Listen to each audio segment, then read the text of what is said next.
बिस्मिल्लाहिर्रहमानिर्रहीम नहमदुहु व नुसल्ली व नुसल्लिमु अला रसूलिहिल करीम अम्मा बाद व ज़रू ज़ाहिरल इस्मि व बातिना व क़ाल तआला मन यामल सुअन युज्ज़ बिही सदक़ल्लाहु मौलाना अज़ीम व सदक़ रसूलुहुन नबियुल करीम व नहनु अला ज़ालिका लमिन शाहिदीन व शाकिरीन वल्हम्दुलिल्लाहि रब्बिल आलमीन। छोड़ दो गुनाह जो ज़हरी हैं और वो गुनाह भी छोड़ दो जो बातनी हैं। दूसरी आयत मुबारक में फरमाया मन यामल सुअन युज्ज़ बिही, जो इंसान बुरा अमल करेगा उसकी जज़ा जो सज़ा बनेगी वो दी जाएगी। हमें दो आयात बैयिनात में ये हुक्म दिया जा रहा है कि हम गुनाहों को हर सूरत में छोड़ दें। गुनाह एक नासूर है। जिस तरह इंसान के जिस्म में कैंसर बन जाए तो उसे ऑपरेट करके निकाला जाता है, इसी अंदाज में ये गुनाह का नासूर ऐसा है जो इंसान के जिस्म को ख़राब कर देता है, उसके अमाल को ख़राब कर देता है, उसकी रूहानियत को ख़राब कर देता है। जिस तरह आम तौर पे मुख्तलिफ़ दरख्तों पे एक येलो सी पीली सी बेल होती है, जब वो दरख्त के ऊपर वो आ जाती है तो दरख्त की नशो नुमा रुक जाती है, उसे आकाश बेल कहा जाता है। तो जिस तरह आकाश बेल के आ जाने से दरख्त की नशो नुमा रुक जाती है, ये गुनाह भी एक आकाश बेल है। इसके इंसान के अमल में आ जाने से इंसान की रूहानियत रुक जाती है। जिस तरह आकाश बेल के होते हुए दरख्त नशो नुमा नहीं पा सकता, उसके फल फूल नहीं लग सकते, इसी अंदाज में गुनाह के आ जाने से, गुनाह के अंदर उतर जाने से, गुनाहों की दलदल में फंस जाने से इंसान की रूहानी तरक्की रुक जाती है, उसकी नशो नुमा रुक जाती है। इंसान दुनिया में जो गुनाह करता है तो गुनाह की चार वजूहात होती हैं। चार वजहों से इंसान गुनाह करता है। सबसे पहली वजह जो गुनाह करने की होती है वो ये होती है, इंसान ये समझता है कि मुझे कोई देख नहीं रहा। जब मुझे कोई देख नहीं रहा तो मैं गुनाह कर रहा हूं, मेरे गुनाह का पता किसी को कैसे चलेगा। जब इंसान के दिमाग में ये बात आ चुकी है कि मुझे देखता कोई नहीं है, तो गुनाह में उसे जुर्रत हो जाती है। जब उसके दिमाग में ये बात आएगी कि हाँ मुझे कोई देख भी रहा है, फिर वो गुनाह नहीं करता। आपने बारहा तजर्बा किया होगा कि उस्ताद सामने बैठे हों, वालिद सामने बैठे हों या कोई बुज़ुर्ग सामने बैठे हों, उनके सामने इंसान कोई ऐसी हरकत नहीं करता जो बुरी समझी जाती है। तो गुनाह का पहला सबब यही होता है कि इंसान ये ज़हन बना लेता है और उसका ये विजदान होता है कि मुझे कोई देख नहीं रहा। तो अल्लाह जल्ल जलालुहू ने इसका जवाब कुरान करीम में दिया है, इन्ना रब्बका लबिल मिरसाद, बेशक तेरा रब तेरी घात में है। उलमा ने मिरसाद का माना ये बयान किया है कि जिस तरह शिकार पर शिकारी हमला करने से पहले या कोई चीज़ भी शिकार पे छोड़ी जाती है, आपने देखा होगा चीता होता है, शेर होता है, शाहीन शिकरा होता है, या इंसान शिकार करना चाहता है तो शिकार करने से कुछ देर पहले ना उसके ऊपर ऐसे निगाहें उठा के और बिल्कुल ऐसे निशाना बना के कि वो चूक ना जाए। चलने में बिल्कुल वो उसके सामने होता है, सांस भी रोकता है और फिर वो चीज़ उस पर हमला करती है शिकार पे और वो उसको ले लेती है। तो अल्लाह फरमा रहे हैं कि मेरे बंदे, तेरा रब तेरे ऊपर इसी अंदाज में गात लगा के बैठा है जिस तरह शिकारी शिकार पे बैठता है। इन्ना रब्बका लबिल मिरसाद।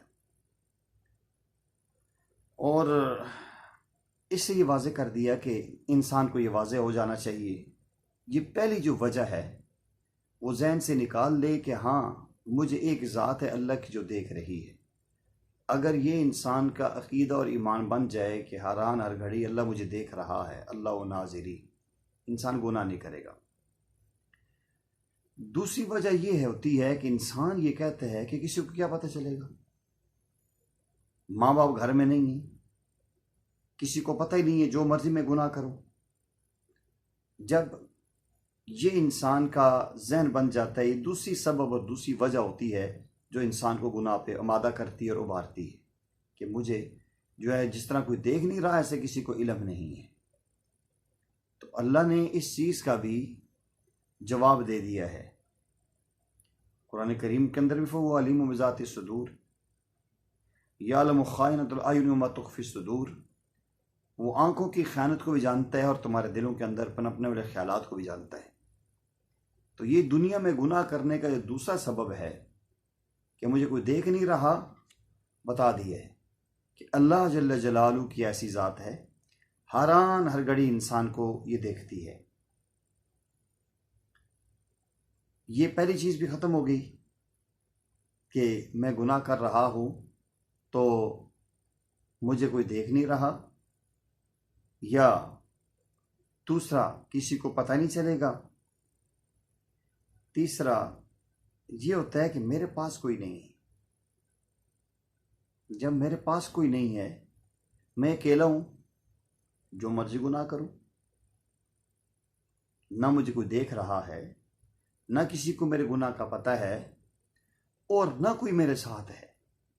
तो इसलिए तीसरा भी सबब होता है इंसान जब ये इसका ये होता है कि ना कोई देख रहा है और ना किसी को पता है और ना कोई मेरे साथ है, तो मैं गुनाह कर लूँ। अल्लाह जल्ल जलालू ने इस तीसरी बात का भी जवाब कुरान करीम में दिया है, वहुव माअकुम ऐनमा कुंतुम, तुम जहां भी हो वो तुम्हारे साथ होता है। तुम दो होते हो, तीसरा खुदा होता है, तुम तीन होते हो, चौथा खुदा होता है, तुम चार होते हो, पांचवा खुदा होता है। वहुव माअकुम ऐनमा कुंतुम, तुम जहां भी चले जाओ, जिधर भी चले जाओ, तुम अल्लाह जल्ल जलालू से बच के नहीं निकल सकते। तीनों वजूहात हो गई।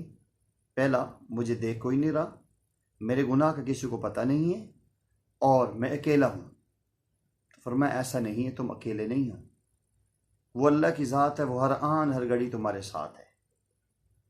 अल्लाह हाजिरी, अल्लाह नाजिरी, अल्लाह माई, अल्लाह मेरे साथ भी है, अल्लाह मुझे देख भी रहा है और अल्लाह मेरे साथ भी है और देख भी रहा है और अल्लाह हाजिर भी है। चौथा सबब होता है इंसान का गुनाह करने का कि मेरा कोई क्या बिगाड़ लेगा। माँ बाप मर जाते हैं, बच्चे जवान हो जाते हैं और पहले माँ बाप का डर होता है। आजकल तो अल्लाह माफ़ फरमाए ऐसा माहौल मुआशरा बन गया है कि माँ बाप की हैसियत ही लोगों ने ख़त्म कर दी है। तो बस औकात होता है कि इंसान माँ बाप से डरता है, असासे से डरता है। ये छोटा होता है कि खौफ होता है, जी मेरे पास पावर आ गई है, मेरे पास ताकत आ गई है, मेरे पास पैसा आ गया है, मेरे पास वैल्यू बन गई है, अब मेरा कोई क्या बिगाड़ सकता है। जब इसी बुनियाद पे लोग बदमाशी करते हैं, लोगों के हिस्से लूटते हैं, लोगों का माल लूटते हैं और उनका ये विजदान और कफ़ियत होती है कि मेरा कोई क्या बिगाड़ सकता है, मेरा कोई बाल भी बिगा नहीं कर सकता, इसलिए मैं जो चाहूँ करूँ। जब इंसान को ये पता चलेगा कि हाँ ऐसी एक ज़ात है जिसके सामने मैं दम भी नहीं मार सकता, पर भी नहीं मार सकता। अल्लाह ने कुरान करीम में जिन्नात से कहा है, बल्कि इंसानों की, या माशर जिन्नी वल इंस इन इस्तताअतुम अन तनफुजू मिन अक़तारि समावाति वल अर्ज़ि फनफुजू ला तनफुजूना इल्ला बिसुल्तान। ए इंसानों और जिन्नात के ग्रोह, अगर तुम ताकत रखते हो, इन अन तनफुजू मिन अक़तारि समावाति वल, ज़मीन और आसमान के किनारों से निकल सकते हो निकलो, लेकिन निकल नहीं सकते, अल्लाह के कंट्रोल में है। और अल्लाह जल्ल जलालुहू ने कुरान करीम में मुख्तलिफ आयात में इस चीज़ को इंसान के जहन में डाला है कि अल्लाह जल्ल जलालुहू कौन है। फसब्ब अलैहिम रब्बुका सौता अज़ाब, अल्लाह जल्ल जलते रब जो है उनके वो गुनाहगारों पे अजाब का कोड़ा बरसाता है। और अल्लाह ने कौमों पे कोहरा बरसाया है। और सूरह बनी इसराइल में, बल्कि बनी इसराइल को सूरह मायदा में कहा है, फ़इन्नी उअज़्ज़िबु अज़ाबन ला उअज़्ज़िबु अहदम मिनल आलमीन, कि मैं उसको ऐसा अजाब दूंगा जहान वालों में से किसी ने किसी को ऐसा अजाब नहीं दिया होगा। तो सामीन और नाजरीन, बात क्लियर और वाज़ेह हो गई। दुनिया में इंसान के गुनाह करने के 4 सबब होते हैं। मुझे कोई देख नहीं रहा, मेरे गुनाह का किसी को इल्म नहीं है, मेरे साथ कोई नहीं है, मेरा बिगाड़ कोई नहीं सकता। तो अल्लाह ने कुरान करीम की आयत में, नबी करीम सल्लल्लाहु अलैहि वसल्लम ने अपनी अहादीस में ये बात वाज़ेह फरमा दी है। अल्लाह तुम्हें देख रहा है, अल्लाह जल्ल जलालहू को तुम्हारे गुनाहों का इल्म है, और इसी अंदाज में हर आन हर घड़ी अल्लाह की ज़ात तुम्हारे साथ है। और अल्लाह जल्ल जलालहू का नब्बत रब्बिका लशदीद, उसकी पकड़ बड़ी सख्त है, उसे भाग नहीं सकते। वो दिन ऐसा है कि वहाँ हर इंसान से यौम यफ़िरु मिन अख़ी व उम्मिही व अबी व साहिबतिही व बनी, क़यामत के दिन इंसान से माँ बाप, बहन भाई, बीवी बच्चे, तमाम रिश्तेदार भागेंगे, वहाँ कोई भी काम नहीं आ सकता। वह इंसान के आमाल काम आते हैं। जब ये सारे असबाब मसदूद हो गए हैं, तमाम वो ज़राए का जवाब आ चुका है और हमें वाज़ेह और क्लियर कर दिया गया है कि इंसान अब तू बच नहीं सकता। ये चारों असबाब हैं गुनाह करने के। इन चारों असबाब का सदेबाब अल्लाह ने तेरे सोचने से पहले कुरान करीम में कर दिया है। अक्लमंद और दाना और समझदार वो लोग होते हैं जो इन चीज़ों से अपने आप को इबरत पकड़ के सही रुख पे लेकर जाते हैं। खुलासा निचोड़ ये हुआ, वो ज़रूर ज़ाहिर इसमें बातिना, ज़ाहिरी और बातिनी गुनाहों को छोड़ दो अगर अल्लाह जल्ल जलालू के महबूब बंदे बनने हैं। नहीं, गुनाह करके भी जाओगे या नेकियां करके भी जाओगे, अल्लाह के सामने हाजिर होना है। और आगे असबाब ऐसे हो जाने हैं कि वहाँ इंसान को जहाँ कुछ भी उसके पास आपने इन गुनाहों पे उज़र पेश करने का हीला और बहाना नहीं है। आगे जो इंसान जाएगा ना, जिस तरह गुनाह करने के 4 सबब हैं, ऐसे ही जो इंसान वहाँ अल्लाह के यहाँ पहुँचता है, वहाँ अल्लाह के यहाँ 4 बड़े बड़े गवाह हैं जो हर इंसान पे पैदा होंगे और जमा होंगे। इंशाअल्लाह आने वाले क्लिप पे इसको मैं वाज़ेह करूँगा। आप तमाम बहनों और भाइयों से दरख्वास्त है कि इसको पूरा सुने। सुनने के बाद इसको आगे शेयर करें, इस चैनल को लाइक करें, ताकि अच्छी और बेहतरीन बातें हम इस रुख से, इस सोशल मीडिया के ज़रिए जहाँ तक मुमकिन हो सकता है अपने मुसलमान भाइयों और बहनों तक पहुँचाएँ। अल्लाह जल्ल जलालहू हमें नेकी फैलाने का और इन बातों में अमल करके दूसरों तक पहुँचाने का ज़रिया फरमाए। वमा अलैना इल्लल बलागुल मुबीन।